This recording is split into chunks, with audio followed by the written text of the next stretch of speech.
आदित्याय भास्कराय नमः। ॐ सूर्याय नमः आदित्याय नमः दिनकर कोटि प्रभाकर।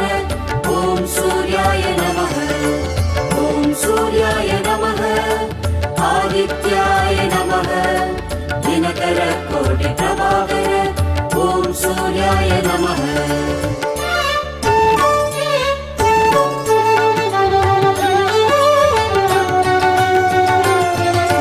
ततो युद्ध परिश्रान्तं समरे चिन्तया स्थितं रावणं चाक्रतो दृष्ट्वा युद्धाय समुपस्थितम्। ॐ सूर्याय नमः ॐ सूर्याय नमः। ततो युद्ध परिश्रान्तं समरे